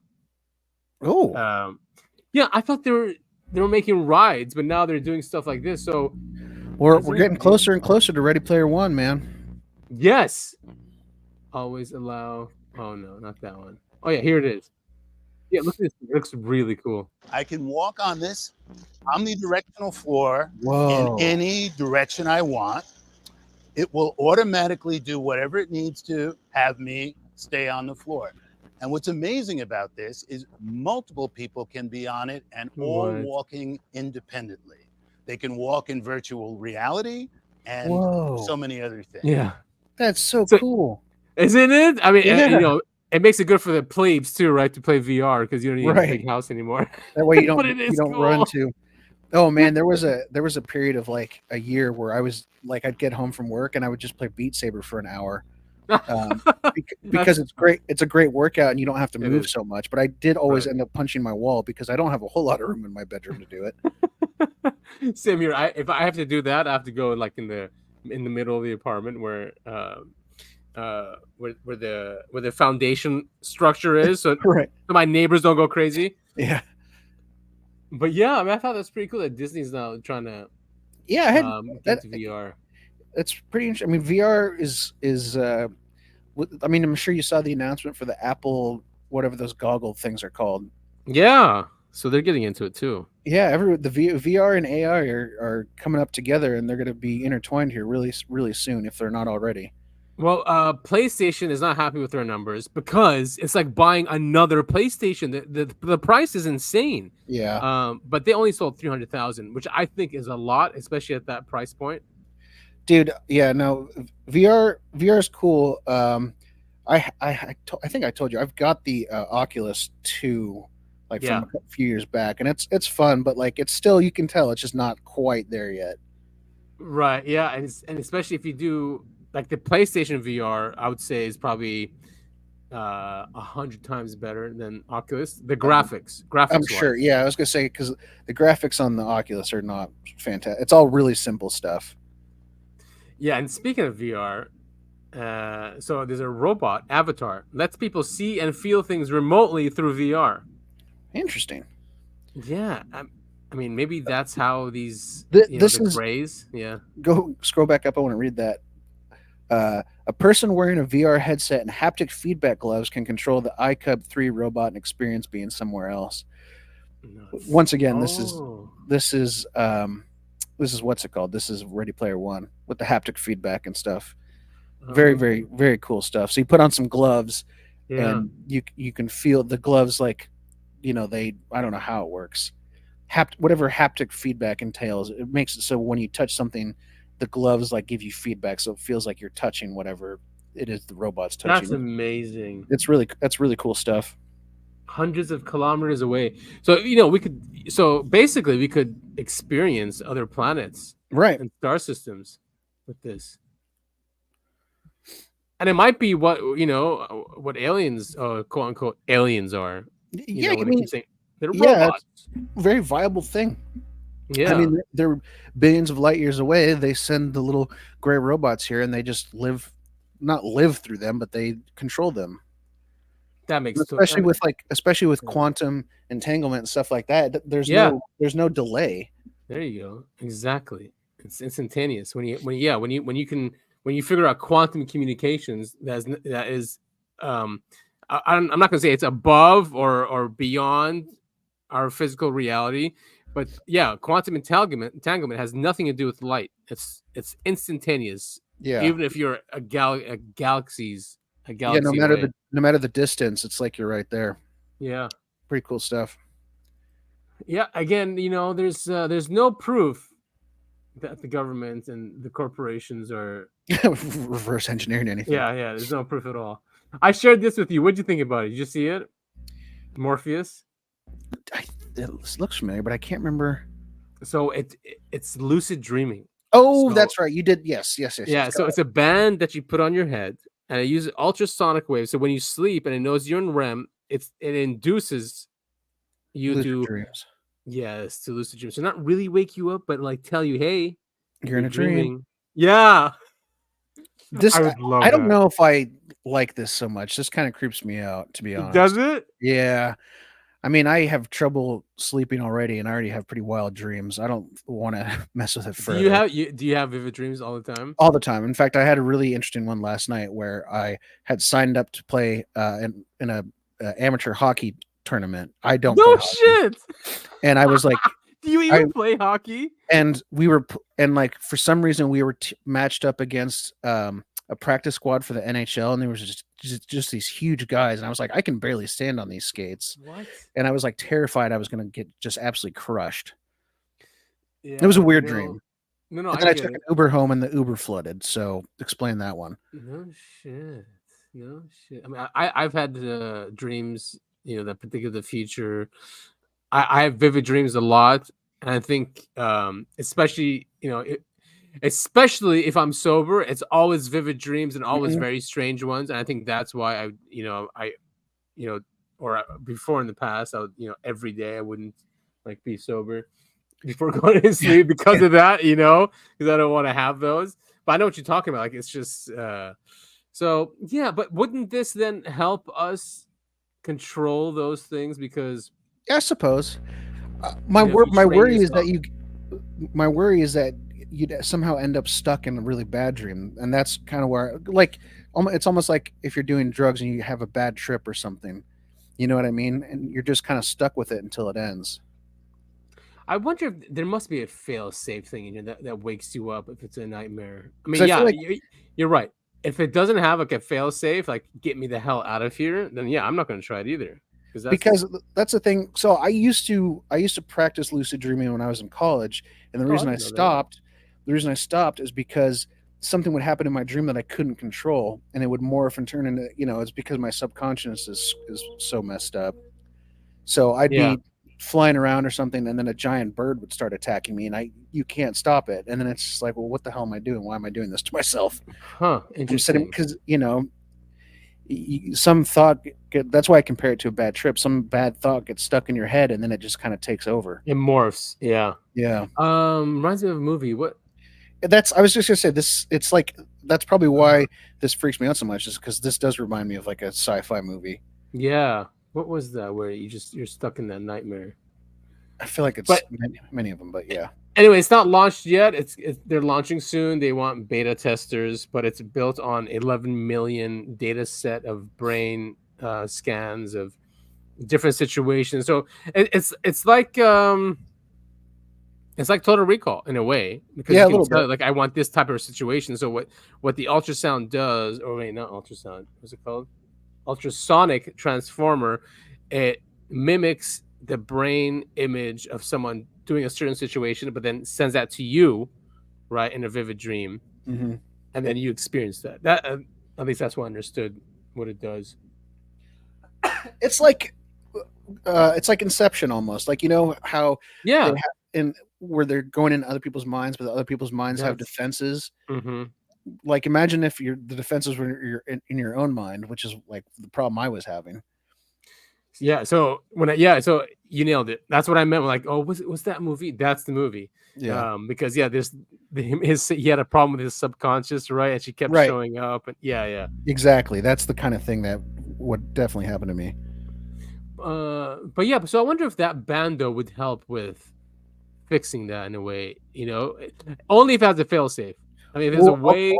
I'll revisit it in like 10 years once they've worked out all the kinks. Yeah, that makes sense.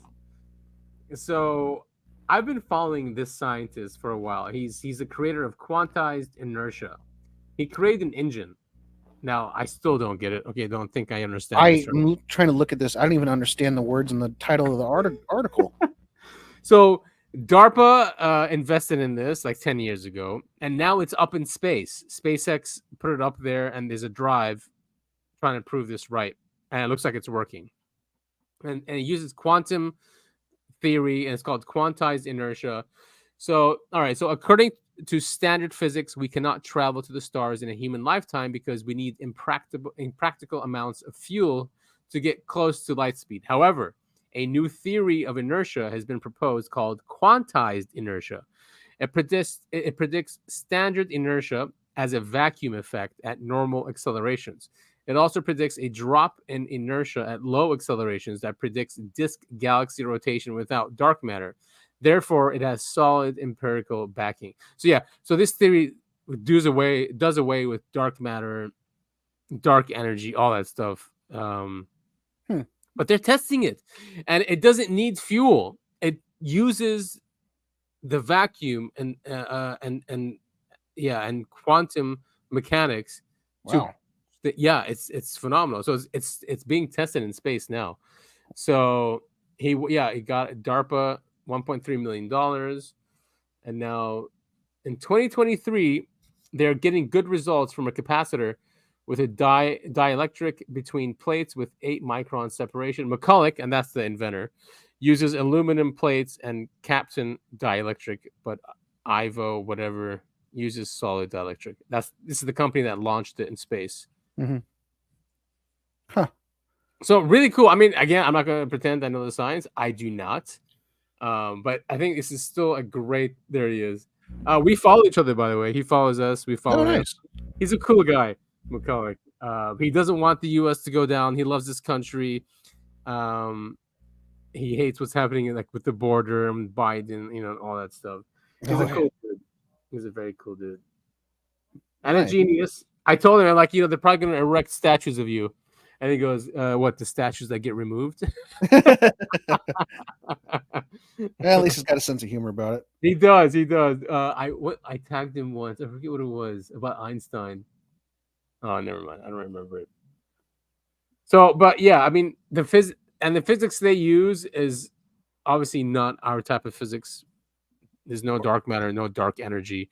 Right. I think it's mostly electric and quantum. So they're really cool. I mean, this is the kind of stuff that 100 years from now is going to lead to like deep space travel. Yeah, and it's exactly. And we don't need fuel. They're using the universe to fuel the engines. That's pretty insane stuff. Yeah. And when they say, oh, we don't know how these crafts work, it's stuff like this. So travel to Proxima in 12 years. Proxima Centauri B. 12 years. Wow. Isn't that crazy? It is. Quantized inertia. Again, I have no idea, but our craft's gonna make it there using this engine. So yeah, we'll leave everything in the notes. Brian Wang, this is his website, Next Big Future. So he's explaining it as And when much you as look he can. when you look up this article, go ahead and good luck understanding it. Yeah. And if you do reach out to us and let us know what's really going on, please give us a summary. Yeah. So moving on, this is a clip about the whole I'm so Gaza sorry, you Amazon packages. and Houthis. You know what's happening with the Houthis now and the Red Sea.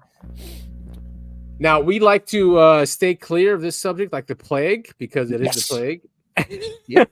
But man, it's getting so bad. Like it's atrocious. Like it's really you cannot hard. speak up. I Exactly. mean, enough, right?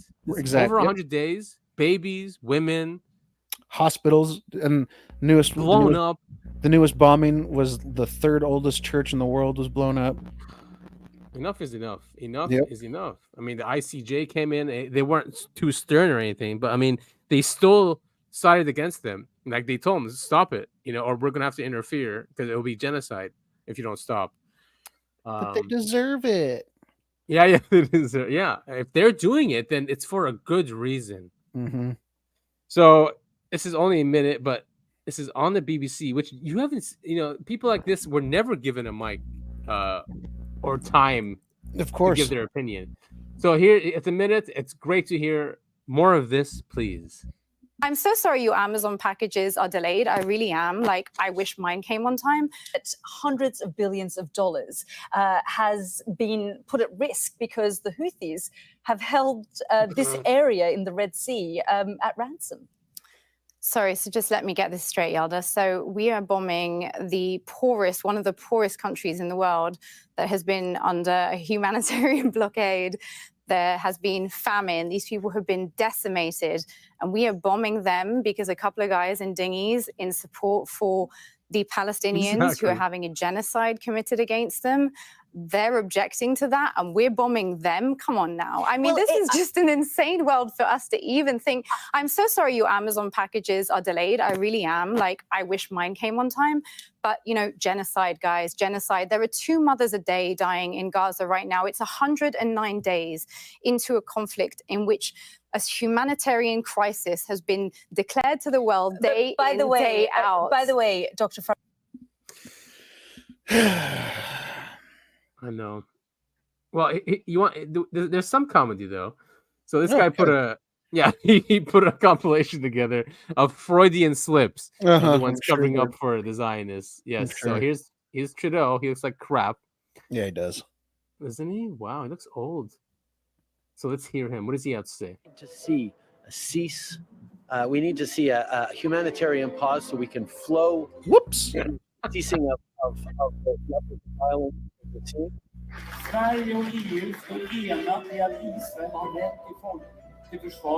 Oh, whoops. Yeah. Right to genocide. I'm also upset that since October the 7th, the focus at the moment is on the other side. People are trying to suggest that there is some sort of moral equivalence. There is no moral equivalence. We are not the victims.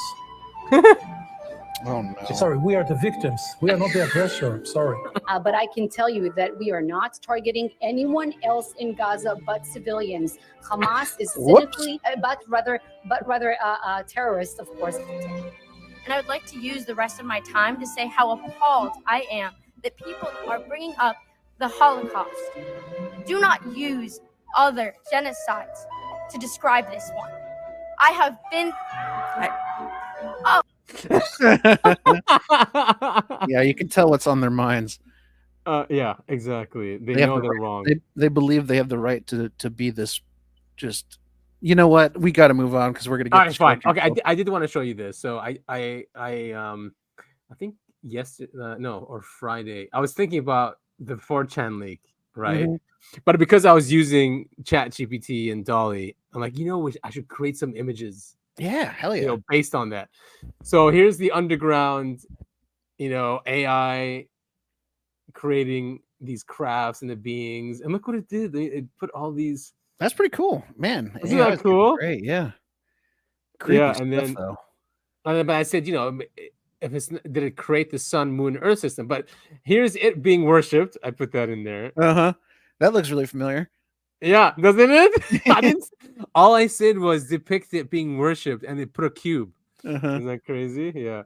And then here's whoever trying to put the moon in place with the earth, and then creating the earth moon system. I like that one. That's cool. I like that picture a lot. Yeah. That's like that looks like something like a Renaissance painting that's been updated for the modern day. Doesn't it? Yeah. Did you watch Ender's Game? No, I know what it is, but I know it's a YA book. Yeah. And I've never read it, and I've never seen the movie. The movie's good. Too bad they didn't, because it wasn't successful. They didn't make it. It was supposed to be a trilogy, right? But I really liked the movie. I thought it was well done. Yeah. Unfortunately, like right now, sci-fi has this huge not resurgence, but it's got this big. A lot of big sci-fi projects are coming out, and I feel like Ender's Game that came out right before sci-fi was hitting like its current peak right now. It just was bad timing. Because I've actually heard it's a good. I've heard it's a good movie. It is. My daughter, she teared when I made her watch it like a couple years ago. Yeah. It is pretty hectic. It's a hectic movie, but the concept is amazing, and so it reminded me of that because the powers that humans have in that movie with technology are just something else. Cool. Yeah. Love that. Love to see more humanitarian movies like that where humans are not all just evil. Let's do Topher's Corner. Anything? Oh boy, I kind of came unprepared. I'm trying to think. Oh, did we talk about No One Will Save You? Did we talk about that one yet? We did, and I could not watch it because it's only on Hulu, and I'm not going to just subscribe on Hulu just for that. Hulu? I tried to do it on Prime. Yeah, no, I don't have Hulu. I have Prime, I have Apple, and Max, HBO Max. That's too bad. Yeah, because I know you'd get a kick out of that one. Only Hulu, which is crazy. Usually they will release on Apple also, to pay for. I mean, and Prime, but it's not on any of them. What a shame. There was I know True Detective was the one I brought up. Don't let your daughter watch that one. No, of course not. It's my wife. Yeah, I swore there was one other movie that I was going to recommend, but now I can't think of it. But the first one was, it's genetic. It is genetic. It's always how it goes. I'm scrolling through my previously watched movies to see if there's anything that sticks out. Oh, well, I got that book. So Magic Eyes Only. It's been reprinted. You sent that to me. Yeah, it's been reprinted. He added some stuff to it. We've talked about it before, and it used to be like $200 if you want to buy that book. So I didn't before. So now now it's modestly priced. I bought it. I started reading it. Just amazing. When you read through these things, and then Kirkpatrick comes up and starts spewing his lies and his propaganda. It's just so infuriating. And then him, complaining that he's getting harassed, just even adds to it. It's exactly just like Fauci. There's a funny saying about you're crying out in pain as you reach out and hit somebody. Oh yes, they cry in pain as they hit you. Yeah, I don't even know if we're allowed to say that. No, we said it in a different way. We should be fine. Okay, all right, good. I mean, Twitter. Yeah, I mean, Musk goes over to he went to Germany with his handler there, Mr. Shapiro. Nice. He comes back and everyone's suspended. Yeah. What a wonderful world. I know, right? Yeah. Actually, still free in a way. You know what? For my corner, actually, what I want to do is I want to get recommendations from the audience. So we were talking about that. We were talking about that that weird drive that he was saying. It takes you 12 years to get to another. Solar system. I want to know a movie or a TV show because that concept is bizarre to me. Because okay, we're here on Earth. and then 12 light years away, there's another group of humans, let's say. There, and unless we've got some sort of quantum communication or quantum teleportation, there's no way you can have the same society. You know what I mean? Because they're 12 light years away. So if you need to send something over there, it's not going to happen in your lifetime. You know what I'm trying to say? And so, so everyone's on a different clock. So I want to know, I want to see a movie or TV show that deals with how society handles itself when humans are so spread out amongst the stars. Interstellar, I guess, in a way, right? It answers some of those questions. Yeah, some of them, not all of them, but Dune kind of covers it, but the way they get it, the way Frank Herbert got around it is, I'm pretty sure they had instant transportation using the Transportation Guild, right, to get in between different planets and stuff. Exactly. Because that's a society that's spread amongst so many stars and planets and stuff. I mean, that's the kind of stuff that interests me, because I mean, think about it. I mean, think about how weird your life would be if you left here on Earth and you woke up 12 years later in a different solar system. And I don't know. I mean, time is all wonky and relative. Like you spent 12 years on the ship, but it's been 1200 on the planet or whatever. Yeah, and can you mentally handle it too? I mean, kind of thing, right? Or and like even the show and the books, The Expanse, which probably my favorite of all time, they talk about how you always have to think like 8 months ahead, because it takes 8 months to get some, like if you're trying to go to the belt, it's going to take you 8 months to get there. And so if you hear like an SOS, you're not going to get there in time, because it's going to take you 8 freaking months to get there. Sure, radio waves travel at the speed of light, but that still takes hours, if not days, to go across the solar system. It's stuff like that I find very interesting. Like some of the books, they're talking about traveling 14 months just to get to a destination, and they don't know what they're going to find when they get there, because it's going to be over a year before they get to where they're trying to go. Good point. Yeah, I wonder if there's So if anyone listening, if you guys, if that sounds familiar, or there's a show or something that talks about these issues, let us know. God, I love The Expanse, though. If you guys haven't read the books or watched the TV show, they're both very good. But I mean, it's like one of those things where they need to send a message, and they go, well, the message is going to take 9 hours to get there and 9 hours to come back, and we need to figure this out right now. We can't wait 18 hours to hear the response. So often what the main characters do is they just send a message saying, okay, this is what happened, this is what we're going to do, because we can't wait that length of time to hear back from you. That makes sense, especially with these, and that's what it's called, The Expanse, right? Yeah, exactly. Yeah. Anyway, really cool science, and this is happening now, and it's in the open. I can't wait to see what's going to happen 10 years down the road. I mean, I love that DARPA's seriously, I mean, we're going to have a civilization on the moon. They're not stopping. Like, if DARPA's doing it, and then they have all these companies now, there's energy companies, there's energy distribution companies using laser, and now communications. So it's going to be, I mean, humanity is going to be a spacefaring. I mean, we are, right, secretly a spacefaring species, but now it's going to be for the masses in a way. Maybe after they depopulate the Earth or something. Okay, so I actually do have something more for Topher's Corner.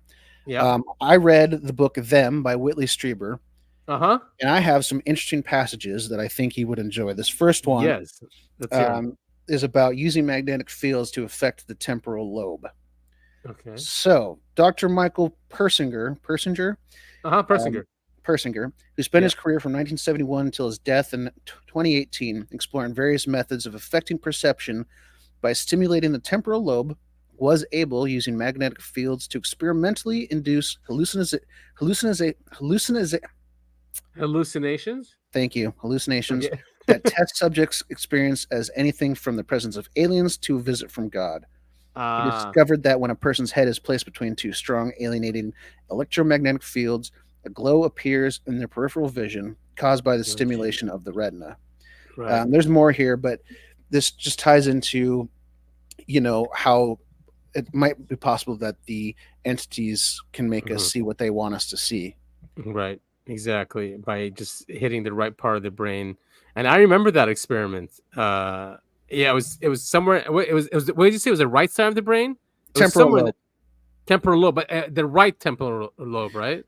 Let me see. Or left. It was one of them. I thought remember the temporal lobe was the front of the brain. It is, but it's still divided. I'm just reading. Yeah, it's still split in half. It just says the temporal lobe. It doesn't say. Interesting.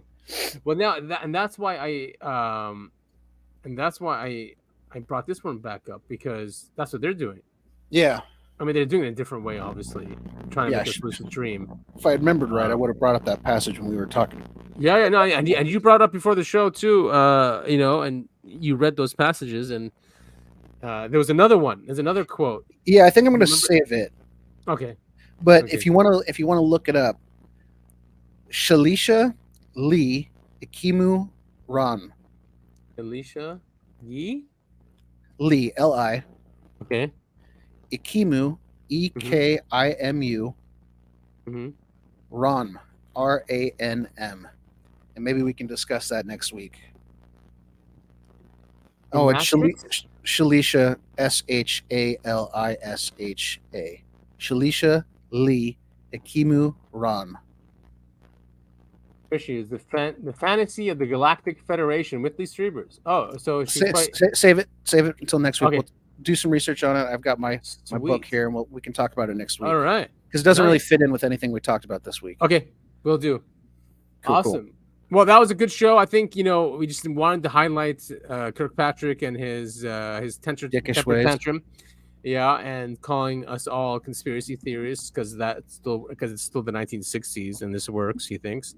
Mm-hmm. And just how we kicked him off. His PR campaign didn't work.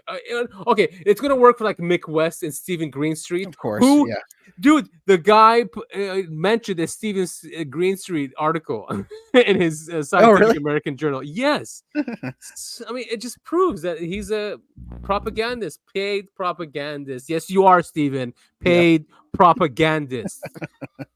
Oh God, what a mess! What a mess this is. Yeah, and you, Mick West. Yeah, both of you guys, come on the show. We'd love to have you. Guys we'd love to meet you in person too. I know, right? But shout out to all the followers and listeners. We love you all. We do. It's great seeing that the show is growing and that you give us 2 hours of your week, and as always, give us feedback. Let us know if we're doing a good job or not. Any subjects you want us to cover, we'll cover. Yeah, right, Topher? Of course. Yeah, and we'd love to hear from you guys. We really appreciate you. We appreciate the feedback we've gotten, and we hope you are enjoying the show. Hopefully, if you've made it this far, you've enjoyed this episode too. Yeah, I think it's a great episode. We did ask last week, or the week before, that if they want us to interview experts, like whoever, anyone in the UFO community, if they want us to interview them. No one responded, so I guess that's a no. It's going to be just you and I. That's fine. I prefer it this way. It's more intimate. Yeah, I mean, at some point, it'd be nice to bring someone in. Of course. Maybe someone from X. Those guys, those researchers who do day in day out all this research and sharing it, like Richard Geldreich. He'd be a good one, I think. Tiny Claus is gone. I still think it'd be fun to link up with some of the other similar sized podcasts as us. Okay. And just maybe we could even do it separate and not make it like one of the main shows, just do a separate show with them. And, we just pick a topic and come at it from different angles. Yeah, that'd be cool. Alien Scientist maybe might be a good one for us to get in there. I mean, he's been at this for so long now, and he's always been on the fence of if it's real or not real, if it's just human or aliens. He brings in the best guests. I'm sure he'd be open to it. We'll see. Okay, cool. But yeah, people like that, exactly, instead of the celebrities. Right. Well, plus, there's no way I could hang with like a Richard Dolan, for instance. Like, why not? Of course you can. He would talk. He's way smarter than I am. I talk I talk so much off the cuff and just guess at stuff. I think that's right. I'll just say that. But I think you'd have great questions for him. I'd have great questions. I don't think it'd be much of a conversation. Well, no, you're right. It would be an interview. Like just ask and let him talk. Yeah. Yeah, me too. Definitely 100%. Let the guy speak. Yeah. That's why he's on. Yeah. All right. Well, thank you all so much for listening to the Uncovering Anomalies podcast. That's I Want to Believe Adam. Woo! I am Tell It All Topher. And thank you for listening. We'll see you next week. Next week. Bye-bye.